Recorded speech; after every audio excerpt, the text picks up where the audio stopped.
Students, हमारा next topic है मॉलिक्युलरिटी and order of reactions.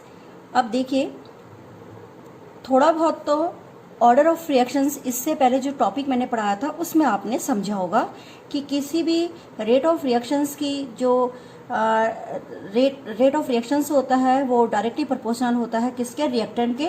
और उसमें मैंने पावर बताई थी एन आपको, जैसे यहाँ पे समझाया था रेट ऑफ रिएक्शन, साइड में मैं भी आपको समझा देती हूँ एक बार। और अगर रिएक्टेंट रेट है उसकी पावर एन, तो यहाँ पर एन क्या कहलाता है, ऑर्डर। किसी रिएक्शंस का क्या कहलाता है, ऑर्डर। तो इसी से डिपेंडेंट यानी मॉलिक्युलरिटी एंड ऑर्डर ऑफ रिएक्शंस क्या होता है, आज हम ये पढ़ेंगे।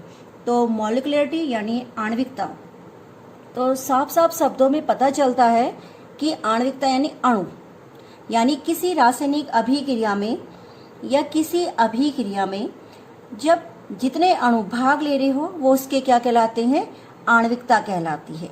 ठीक है, तो आणविकता का मतलब अगर कोई रिएक्शंस आपकी बैलेंस है और उसके जो बैलेंस करने में स्टोइकियोमेट्रिक्स होता है वो उसका क्या कहलाता है, आणविकता कहलाता है। तो यानी आणविकता कैसे निकलेगी और कैसे बैलेंस होगा, कोलिजन थ्योरी आपने पढ़ी होगी। कोलिजन थ्योरी क्या कहती है, टक्कर का सिद्धांत कहते हैं जिसे हम, टक्कर का सिद्धांत। टक्कर के सिद्धांत के अनुसार क्या होता है, टक्कर के सिद्धांत के अनुसार क्रियाकारी अणु के मध्य टक्कर के फलस्वरूप उत्पाद क्या होते हैं, बनते हैं। यानी जो रिएक्टेंट्स होते हैं जब वो आपस में क्या करते हैं, रिएक्शंस करते हैं या टकराते हैं, तो उसके बाद क्या बनता है, प्रोडक्ट उत्पन्न होता है। तो टक्कर के सिद्धांत के अनुसार क्रियाकारी अणु या रिएक्टेंट्स मॉलिक्यूल्स के मध्य टक्करों के फलस्वरूप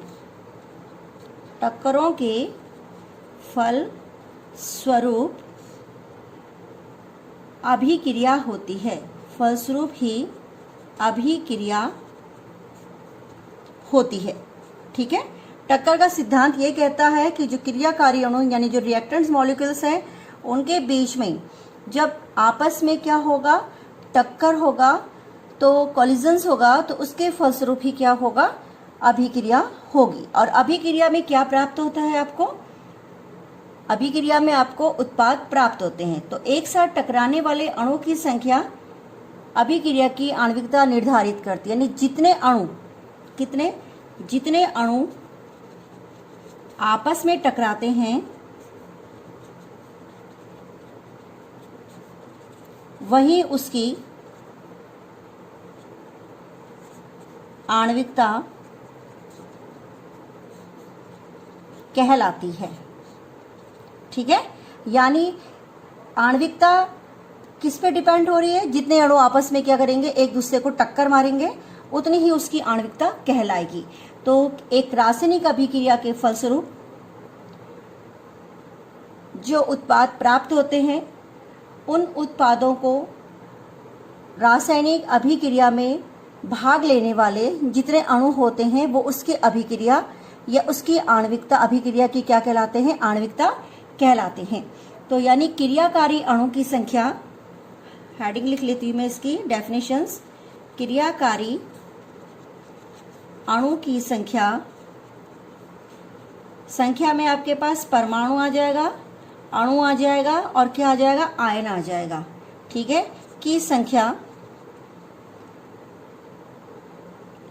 जिनका एक साथ टकराना संभव हो, जिनका एक साथ टकराना संभव हो क्या कहलाता है, आणविकता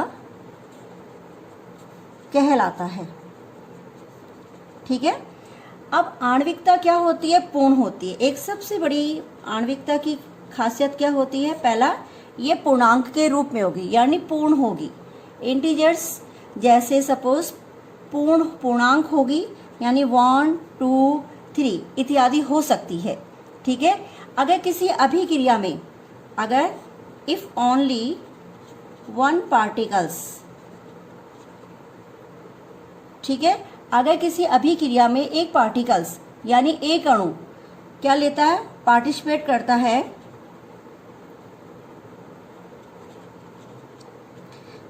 if only one particle participate in reaction.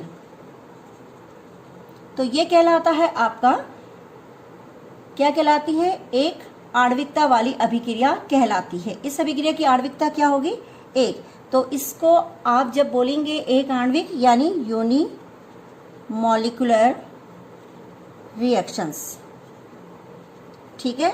इसी प्रकार से यदि आपके पास इफ टू मॉलिक्यूल्स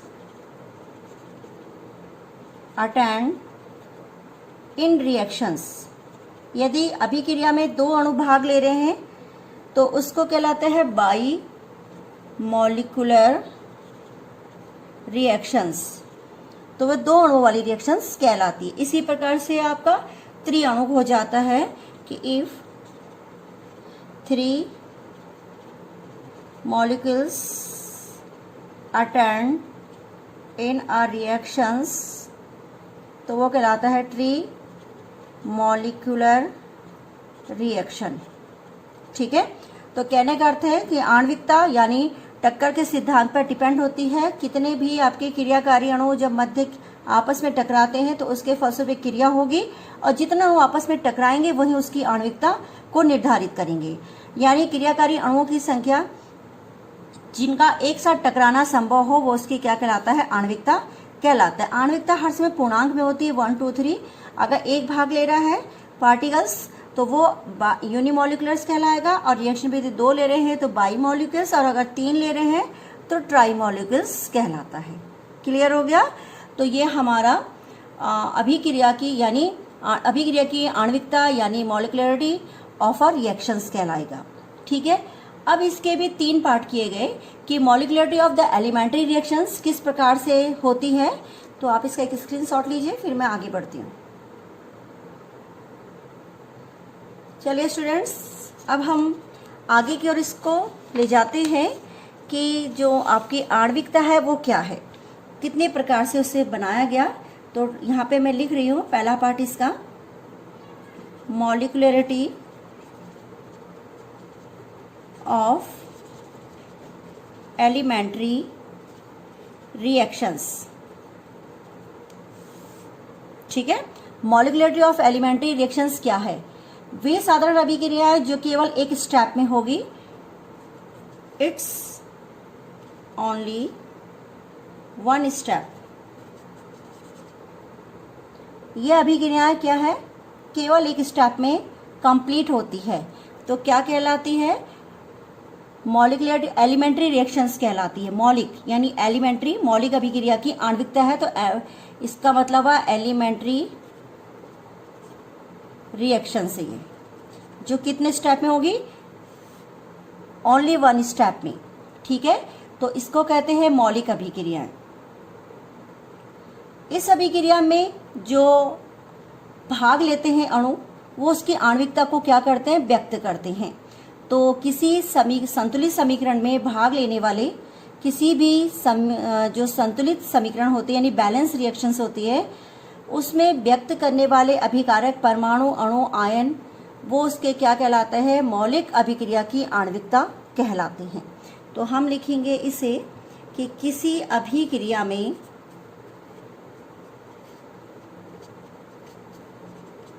भाग लेने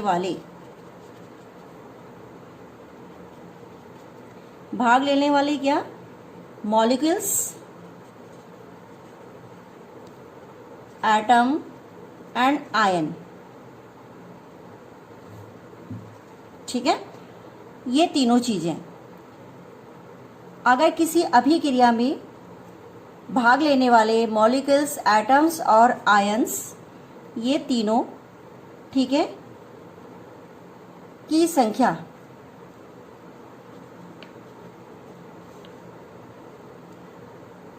संख्या क्या कहलाती है, मॉलिक्युलरिटी ऑफ एलिमेंट्री रिएक्शंस कहलाती है। मॉलिक्युलरिटी ऑफ एलिमेंट्री रिएक्शंस कहलाती है, यानी उस किसी अभिक्रिया में जो भाग लेते हैं मॉलिक्यूल्स, एटम्स और आयंस, उनके जितने अणु होंगे, ठीक है, यानी मौलिक अभिक्रिया की जो आणविकता है वो केवल संतुलित समीकरण, किसी बैलेंस, यहाँ पे आप एक वर्ड लिख सकते हैं, बैलेंस अभिक्रिया में भाग लेने वाले जो आयन मॉलिक्यूल्स होते हैं वो मॉलिक्युलरिटी ऑफ एलिमेंट्री रिएक्शंस कहलाते हैं। यानी उसकी जो आणविकता होगी केवल वो उसकी बैलेंस रिएक्शंस में भाग लेने वाले मॉलिक्यूल्स, एटम्स और आयन पर डिपेंड करेगी, और ये केवल एक स्टेप में होती है। फॉर एग्जाम्पल्स मैंने लिखा H2O2, तो ये हो गया H2O और प्लस हाफ O2, तो इसकी मॉलिक्युलरिटी क्या है 1, क्योंकि इसमें एक अणु है, तो मॉलिक्युलरिटी कितनी हो गई 1। तो ये यूनिमॉलिक्युलर रिएक्शन के नाम से भी जानी जाएगी। फिर दूसरी रिएक्शंस मैंने लिखी HI, चलिए HI गिव्स आउट H2 और plus I2, this is gas और I2 बैलेंस कर दिया, तो इसकी मॉलिक्युलरिटी कितनी हो गई 2 हो गई, ठीक है, और ये कहलाएगी बाइमॉलिक्युलर्स रिएक्शंस। तो अब हम इसी तरीके से जो पढ़ रही हूँ वो इसमें मैंने जो मतलब आपने इसमें पढ़ा वो इसका पैटर्न है कि मॉलिक्युलरिटी ऑफ एलिमेंट्री रिएक्शंस में किसी भी बैलेंस रिएक्शंस में भाग लेने वाले मॉलिक्यूल्स, एटम्स और जो आयंस होते हैं वो केवल मॉलिक्युलरिटी ऑफ एलिमेंट्री रिएक्शंस कहलाते हैं। यानी किसी मौलिक रिएक्शंस के क्या कहलाएंगे, मौलिक अभिक्रिया की क्या कहलाएंगे, मॉलिक्युलरिटी यानी आणविकता कहलाएंगे, अगर बैलेंस है, ठीक है, तो आप उस प्रकार से उसको लिख सकते हैं। सेकंड हमारे पास रिएक्शंस आती है इसकी कि जो मॉलिक्युलरिटी होता है कॉम्प्लेक्स रिएक्शन, यदि आपके पास कॉम्प्लेक्स रिएक्शंस है तो आप क्या करेंगे, उसकी मॉलिक्युलरिटी को कैसे निकालेंगे, मॉलिक्युलरिटी ऑफ कॉम्प्लेक्स रिएक्शंस, ठीक है, ये हमारा सेकंड है। अब हमने कहा मॉलिक्युलरिटी ऑफ कॉम्प्लेक्स रिएक्शंस, ये अभिक्रिया जो होती है this reactions completed two step, कितने स्टेप में होती है, 2 स्टेप में कंप्लीट होती है, ठीक है, इसलिए इन्हें क्या कहा जाता है, मॉलिक्युलरिटी ऑफ कॉम्प्लेक्स रिएक्शंस, ठीक है, या कॉम्प्लेक्स रिएक्शंस कहते हैं, एक से ज्यादा स्टेप में होगी। अब इसकी जो आणविकता है वो उसकी स्टाइकोमेट्रिक द्वारा ज्ञात नहीं की जा सकती। जैसे हमने यहाँ पे बैलेंस किया और आपने स्टाइकोमेट्रिक्स इसकी जितनी थी उस हिसाब से आपने उसकी क्या बना दी, आणविकता बना दी। तो ये जो है, जो अभी जटिल अभिक्रिया यानी कॉम्प्लेक्स रिएक्शंस होती है, कॉम्प्लेक्स रिएक्शन जो होती है वो स्टाइकोमेट्रिक द्वारा ज्ञात नहीं की जा सकती।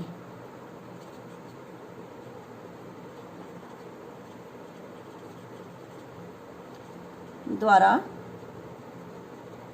ज्ञात नहीं की जा सकती, ठीक है। अगर मैं ये कहूं कि किसी रिएक्शंस में आगे 2 है 3 है तो नहीं की जा सकती, क्योंकि इसमें अभिक्रिया में संतुलित समीकरणों में काफी अधिक संख्या में अभिकारक अणु होते हैं। जैसे फॉर एग्जांपल्स, क्योंकि इनकी क्या है, मैंने अभी आपको बताया, यहाँ पे मैं लिख रही हूँ नाइट्रिक ऑक्साइड्स प्लस हाइड्रोजन्स, तो आपने लिखा N2 और प्लस H2O। यहाँ पे मैंने इसको बैलेंस किया, हाइड्रोजन्स, ये नाइट्रोजन 2, ऑक्सीजन 2 हो गई, तो 2 ऑक्सीजन के लिए किया, हाइड्रोजन 4, ये 2 हो गई। तो ये तो थोड़ा बहुत आपको लग रहा है, 2 और 2 कितना हो गए, 4 हो गए अभिकारक अणु। अगर मैं इसके जगह ये लूँ KMnO4 plus HCl gives out KCl और प्लस MnCl2 और प्लस Cl2, ये इसकी रिएक्शन से आपको याद होगी KMnO4 की हाइड्रोक्लोरिक एसिड से जब क्रिया कराई जाती है तो बैलेंस करते समय KMnO4 2, इधर 2 से मल्टीप्लाई किया, इधर क्लोरीन 2 और 2 4, यहाँ पे हो गया आपके पास 2, Mn बैलेंस हो गया, क्लोरीन 4 और यहाँ पे H2O, तो इसको कीजिए 8 से, इसको कीजिए 5 से और इसको कीजिए 16 से। ये इसकी एक बैलेंस रिएक्शन से 2 KMnO4 16 HCl 2 HCl MnCl2 5 Cl2 and 8 H2O। तो इस सभी क्रिया में 16 और प्लस 2 कितने हैं, इसका आप स्क्रीनशॉट लीजिए, फिर मैं इसको समझाती हूँ।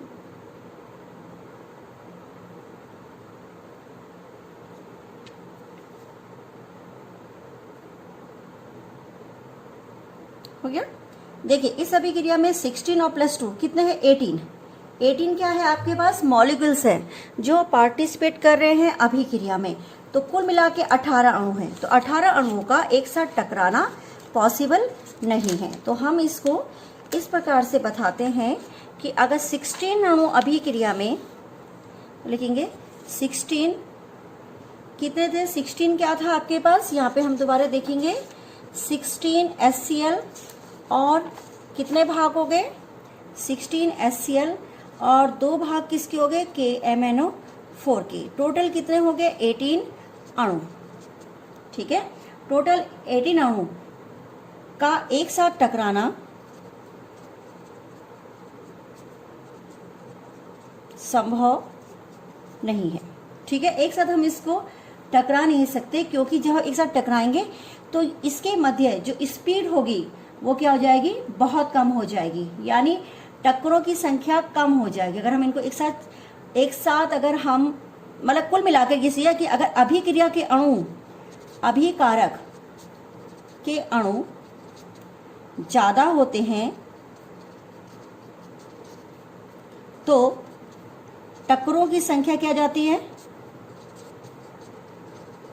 कम हो जाती है। समझ में आ रहा है, यानी अभिकारक के अणु अगर ज्यादा होंगे तो टक्करों की संख्या क्या हो जाएगी, कम हो जाएगी। तो इसलिए ये वाली जो रिएक्शंस होती है किसी जटिल अभिक्रिया की, सबसे मंद जो सोपान होता है वही उसका क्या होता है, आणविकता को निर्धारित करता है। यानी जटिल अभिक्रिया यानी कॉम्प्लेक्स रिएक्शंस का वीक स्टेप, क्योंकि 2 स्टेप या 2 से अधिक स्टेप पे होगी, तो जो वीक स्टेप होगा वही क्या करेगा, वीक स्टेप में भाग लेने वाले अभिकारक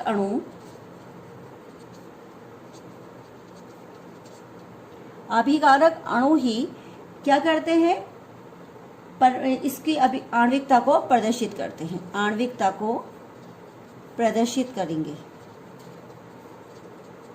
ठीक है, सपोज मैंने लिखा यहाँ पे, मैं एक अभिक्रिया है नाइट्रिक ऑक्साइड वाले एग्जांपल में दे रही हूँ, +2H2, ये फर्स्ट रिएक्शंस मैंने आपको दिखाई थी N2 और +2H2, ये एक फुल रिएक्शन है, एक जटिल कॉम्प्लेक्स रिएक्शन है, जटिल या कॉम्प्लेक्स रिएक्शंस। तो अब हमने इसको 2 स्टेप में लिखा। स्टेप फर्स्ट ये कहता है कि अगर नाइट्रिक ऑक्साइड है और +H2 आपने हाइड्रोजन उसके साथ मिलाया तो N2 +H2O2 देता है पहले। फिर है सेकंड स्टेप, स्टेप सेकंड में H2O2 हाइड्रोजन से फिर दोबारा क्रिया करता है और वो वाटर मॉलिक्यूल, जब हम इसको ऐड करते हैं तो ये रिएक्शंस आपकी जो ऊपर है वो एज इट इज करके बन जाती है। ठीक है, ये आ गया। तो 2 स्टेप में इसमें से जो वीक स्टेप है, पहले वाला हमारा क्या है, वीक, ये वाला स्टेप क्या है, वीक, और ये क्या है, स्ट्रॉन्ग, यानी तीव्र गति से होता है। ठीक है, तो हमने क्या किया, वीक स्टेप में जितने अणु थे तो आपके कितने अणु उसमें दिख रहे हैं, सोपान एक, मतलब जो सोपान फर्स्ट है या स्टेप फर्स्ट है उसके अभिकारक अणुओं की जो संख्या होगी वो उसकी क्या कराएगी, आणविकता। तो इसमें कितने हैं अभिकारक अणु, कितने हैं 3, अतः आणविकता कितनी हो गई, अतः मॉलिक्यूलरिटी कितनी हो गई 3। ठीक है, तो इस प्रकार से ये संभव होता है। तो आप इसका स्क्रीनशॉट लीजिए, फिर आगे बढ़ते हैं।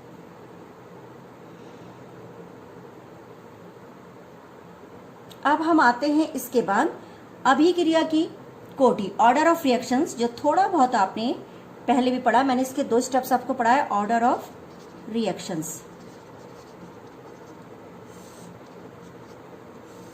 ठीक है, ऑर्डर ऑफ रिएक्शंस क्या है, यानी किसी अभिकारक की जो सांद्रता होती है उसकी जो निश्चित घात है उस पर वो निर्भर करेगा।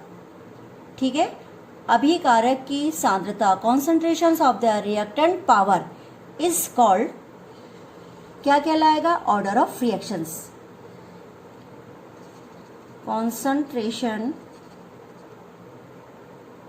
Of reactant power is called order of reactions, यानी concentration of reaction, concentration of reactant power is called order of reactions, यानी उसकी जो क्या होगी, फाइनाइट पावर, साथ में ये भी लिखेंगे आप, फाइनाइट पावर, यानी कॉन्सेंट्रेशन ऑफ रिएक्टेंट की finite power is called order of reactions. अभिकारक की सांद्रता की एक निश्चित घात उसकी क्या कहलाती है? ऑर्डर ऑफ रिएक्शंस कहलाती है।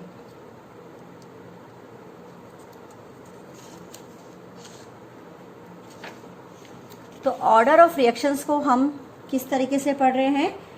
तो यानी किसी अभिक्रिया में अभिक्रिया की जो कोटि होती है, यानी ऑर्डर ऑफ रिएक्शंस होता है, वो उसकी सांद्रता पर निर्भर करता है। यानी अभिक्रिया की कोटि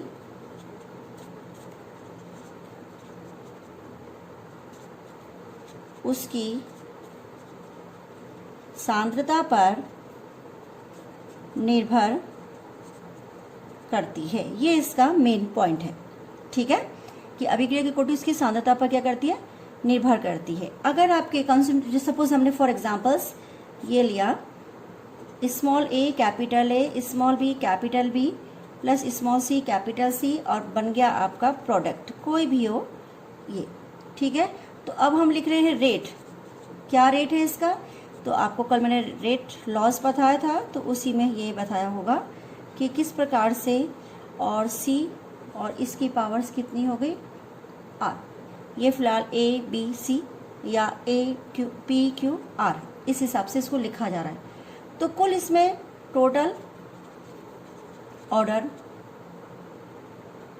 P plus Q plus R, ठीक है। तो P का जो यहाँ पे P है, कॉन्सेंट्रेशन ऑफ A की पावर कितनी है? P। कॉन्सेंट्रेशन ऑफ B की पावर कितनी है? Q। और कॉन्सेंट्रेशन ऑफ C की पावर कितनी है? C। ये अभिक्रिया की कोटियाँ हैं और कुल इसका टोटल ऑर्डर कितना है? P plus Q plus R है। तो किसी अभिक्रिया के लिए यदि कोटि का मान कितना है? 1 है, सपोज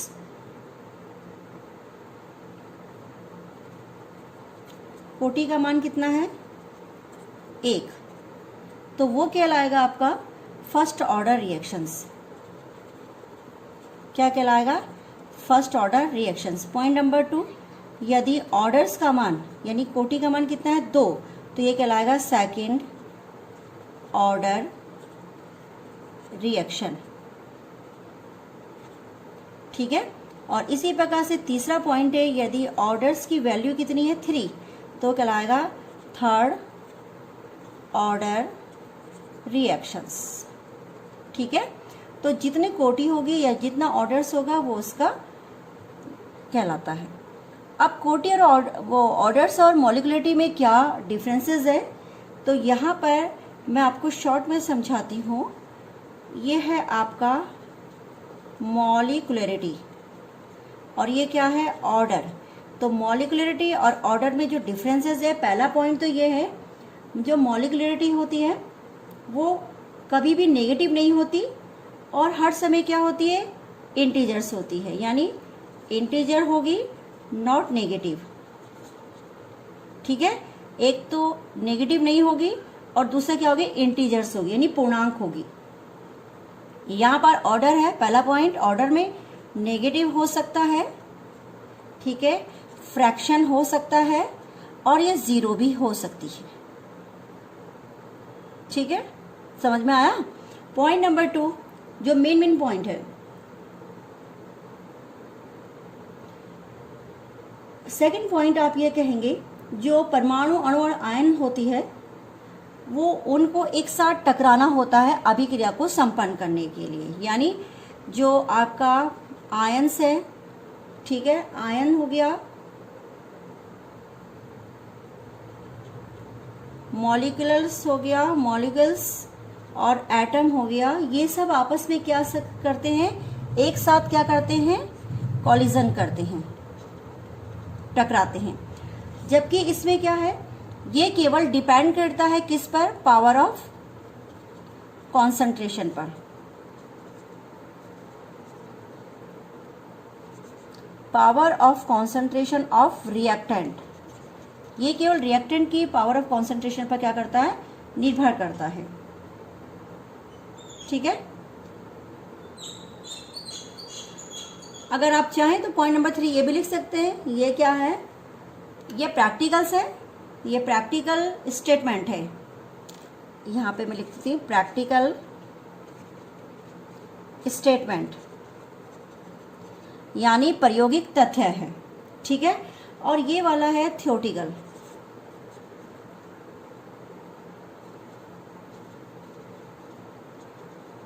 थ्योरेटिकल स्टेटमेंट। तो देखिए, एक बार जितना मैंने आपको पढ़ाया, ठीक है, एक बार हम रिपीट कर लेते हैं इस चीज को, जो जो हमने एक बार किया, तो थोड़ा सा आपको ध्यान रहेगा। तो मैं यहाँ से इसको मॉलिक्युलरिटी ऑर्डर ऑफ रिएक्शंस, मॉलिक्युलरिटी टक्कर के सिद्धांत पर आधारित है, और ये पूर्ण होती है जो क्रियाकारी अणु यानी परमाणु अणु आयंस होते हैं जिन एक साथ टकराना संभव होता है, उसकी आणविकता कहलाता है। अगर वन पार्टिकल है यूनिमोलिकुलर्स कहलाएगा, बायोमोलिकुलर्स कहलाएगा, और ट्राईमोलिकुलर्स। उसके बाद मॉलिक्युलरिटी ऑफ एलिमेंट रिएक्शंस, इसका पहला पार्ट, और दूसरा पार्ट में molecularity of complex reactions. Complex reactions को मैंने डिस्क्राइब करके आपको समझाया कि किस प्रकार से ये बनेगा, ठीक है। उसके बाद हमने इसमें ऑर्डर ऑफ रिएक्शंस मैंने कराई, तो ऑर्डर ऑफ रिएक्शंस केवल उसकी कॉन्सेंट्रेशन पर निर्भर करेगी, और ये मैंने आपको इसमें पूरा समझा दिया कि किस प्रकार से फर्स्ट ऑर्डर रिएक्शंस होगी, सेकंड ऑर्डर रिएक्शंस होगी, थर्ड ऑर्डर रिएक्शन होगी। अब मॉलिक्युलरिटी और ऑर्डर में क्या डिफरेंसेस है, मेन पॉइंट का जो डिफरेंसेस है, ये नेगेटिव नहीं होता, ये पूर्णांक है, ये नेगेटिव है, फ्रैक्शन है, जीरो भी हो सकती है इसकी ऑर्डर है ना। ये आयन मॉलिक्यूल्स एटम्स आपस में टकराते हैं, और यहाँ पर power of concentration of reaction पर ये क्या करता है, डिपेंड करता है। ये थ्योरेटिकल स्टेटमेंट है, ये प्रैक्टिकल स्टेटमेंट है। तो गाइस, आज हमने इसमें जो जो देखा वो मैंने आपको समझाया, ठीक है। तो ये टॉपिक्स में जो जो आपने पढ़ा उसको एक बार आप रिवीजन में लीजिएगा, और फिर हम इसके न्यूमेरिकल्स को अगले वीडियो में आपको बताएंगे किस प्रकार से करते हैं, ठीक है। ओके।